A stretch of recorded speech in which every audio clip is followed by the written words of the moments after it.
আজ আমি সকলের সাথে ভাগাভাগি করে নিতে চাই আমার একটি দুঃখের কথা।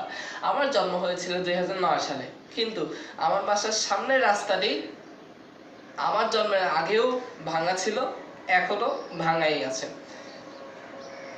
এটা শুধু আমার বাসার সামনের রাস্তার কথা বলছি না, বলছি এমন হাজারো রাস্তার কথা যেগুলো বর্তমানে এখনো ভাঙা রয়েছে, এবং সেই ভাঙা রাস্তাগুলোর ফলে সেখানে যাতায়াতরত পথচারীদের যানবাহনের অনেক সমস্যা হয়।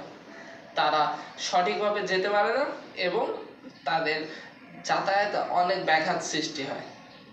সম্মানিত শ্রোতাবৃন্দ, এই গল্পই আমাদেরকে আজ টেনে নিয়ে আসে আমাদের বক্তব্যের মূল বিষয়, সেটা হলো বাংলাদেশের সড়ক পরিবহন ব্যবস্থার উন্নয়ন। এই তিন ভাবে আমরা যাতায়াত করতে পারি: আকাশের মাধ্যমে, পানির মাধ্যমে এবং সড়কের মাধ্যমে। বাংলাদেশ নদীমাতৃক দেশ, এটা আমরা জানি, কিন্তু সব জায়গায় তো নদী নয়। অর্থাৎ আমার বাসার সামনে থেকে রাস্তা পার হলেই যে মাঝখানে একটি নদী থাকবে এমন তো না, এমন রয়েছে ভেনিসে, কিন্তু আমাদের রাস্তা রয়েছে সচরাচর রাস্তায়। এই রাস্তাগুলোর মাধ্যমে আমরা ব্যবহার করে রাস্তা পারাপার করি, এক জায়গা থেকে অন্য জায়গায় যাই।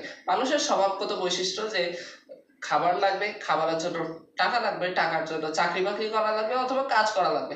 এই কাজ করার জন্য আমাদেরকে এক জায়গা থেকে অন্য জায়গায় যেতে হয়। এক জায়গা থেকে অন্য জায়গায় যেতে হলে আমাদেরকে এই সড়কের ব্যবহারই করতে হবে। আমরা আমাদের বিভিন্ন প্রয়োজন মেটাতে এক জায়গা থেকে অন্য জায়গায় যাই।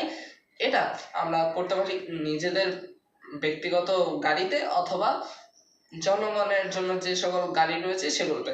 বাংলাদেশ বর্তমানে জনগণের জন্য রয়েছে বাস। এই বাসই সব থেকে বেশি ব্যবহার করা হয়। তাছাড়া রয়েছে অটোরিকশা, এবং আমরা নিজেরাও ব্যক্তিগত গাড়ি ব্যবহার করি। এত সংখ্যক গাড়ির কারণে এই বাংলাদেশের পরিবহন ব্যবস্থা অনেক বেশি ঝুঁকির মধ্যে রয়েছে। এখন গাড়ি বেশি হলে ঝুঁকির মধ্যে রয়েছে, এটা কারণ না, কারণ হলো আমাদের মানসিকতা। আমাদের মানসিকতা থেকেই যায় যে যাই হোক না কেন একটা অ্যাক্সিডেন্ট ঘটালে দোষ আমার না। সবসময় কোনো দুর্ঘটনা ঘটলে আমরা অপর পক্ষকে দোষায়িত করি, অথচ আমরা নিজেদের দোষ দেখি না।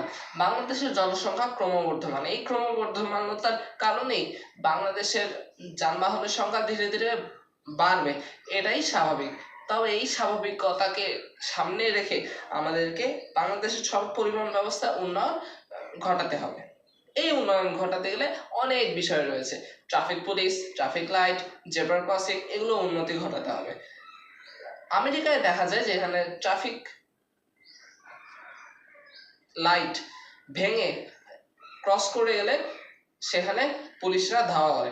বাংলাদেশে হয়তোবা সেই দৃশ্যপট চিন্তা করাও সম্ভব না, তবে এটা সম্ভব যে যে সকল জায়গায় যানবাহনের আধিক্য বেশি সে সকল জায়গায় একটি করে ট্রাফিক পুলিশ দিয়ে দেয়। ফলে সেই জায়গায় যানবাহনরা খুবই সুন্দরভাবে একে অপরের সাথে না সংঘর্ষ লাগিয়ে পার হয়ে যেতে পারবে।